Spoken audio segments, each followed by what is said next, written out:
It's On The Aisle with me, Charles Gross, and Leslie Hoban Blake.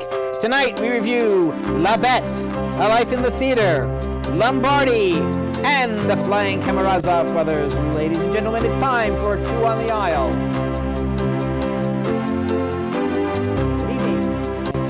I'm Charles Gross. And I'm the aforementioned Leslie Hoban Blake. Yes. Welcome to Two on the Aisle. It's Lombardi. Get the rolling ready, Gloria. Vince Lombardi, who prior to this play, at least as far as I'm concerned, was best known for his gas station on the New Jersey Turnpike. And at the end of this review, I will explain why someone who was actual claim to fame was coaching the Green Bay Packers, a last-place team we brought to 3 consecutive victories, including the first 2 Super Bowls, would be honored with a gas station in New Jersey, of all places. I will also tell you what Vince Lombardi and I have in common. Okay. Now, this is a very cleverly done biographical play of one of the greatest football coaches of all time. It's by Eric Simonson, who very cleverly, he doesn't try and scattershot Lombardi's whole life. He focuses on 1 week of Lombardi's life. He's got a character who comes in as a reporter. He's been given special access to Lombardi's coaching Green Bay, and he's also staying at Lombardi's house. And that way, he's very well versed. He's a well-prepared sports writer. He knows Lombardi's life, so we know his background.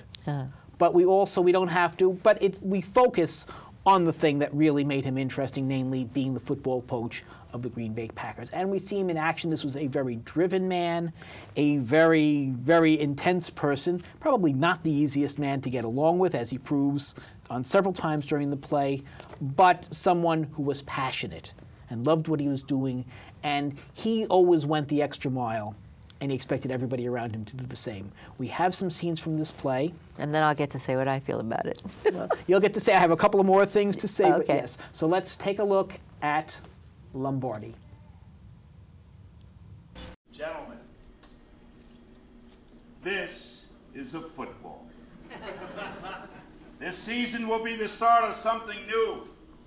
With every fiber of my being, I'm going to make you the best football team that I can make you. And I'll try. And I'll try again. And if I don't succeed the first time, I'll try again. And you have got to give everything that's in you in order to stop that play on defense, or to make the play go if you're on offense. Do you know Howard Cosell? That man has got the biggest mouth east of the Mississippi. But does he say anything? Well, Is it poetry? my dad was a reporter. He covered you when you were at St. Cecilia's. Yeah, what's his name? Pete McCormick. Pete, you're Pete McCormick's son? Yes, sir. Well, I'll be goddamn. He was a sports writer for the Paramus paper. The Courier Post for more than 40 years. I met you a couple of times, way back when I was a little kid. Your Saints were kind of a legend. And I followed your career after you left. All right, you play? I never forget a number. Nah, I was small when I was a freshman. Never stopped me. Oh, I was really small. There was a time I actually thought he might get out of football altogether. Right before we came here. When he was coaching the Giants. Assistant coaching, big difference. He was frustrated. Beyond frustrated. What else on earth would he possibly do? Banker. No. Swear to God. Vince Lombardi. I know. Can you imagine? You want a loan?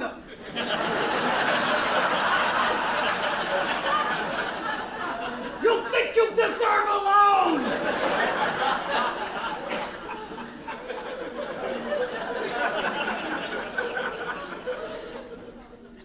Sorry. Funny.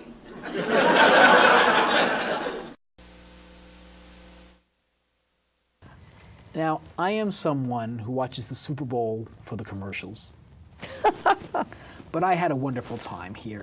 Dan Lauria, probably best known as the father on the Wonder Years, really captures Lombardi's intensity and his drive.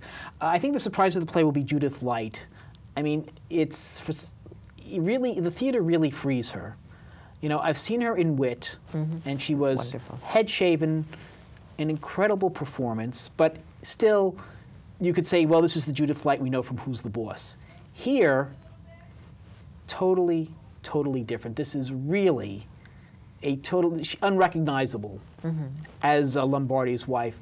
Really a wonderful, wonderful performance. It just shows what a truly versatile actress she is. At the same time of that week, I happened to see her on Chuck, playing a more familiar type. Oh. And just to see her do one end to the other, I really have an appreciation for her as an actress, and I really did like her at the play. Also, Keith Nobbs as the reporter. Very, very witty. In his own way, as tough as Lombardi, or the Lombardi character, but a little more subtle. See, everything you said is every reason why I couldn't bear this play. I could care less about Lombardi. I have no problem, if I go to the theater to see a biopic, which is what this is, then I want to learn something about someone that's going to really make a difference to me. This man, I have no interest in his life whatsoever. I know he was a great coach. I don't watch football, even for the commercials. I don't watch it at all. I've never understood it. Every boyfriend I ever had tried to explain it to me, and I never got it. I married the man who didn't know about football. that was the way that one went.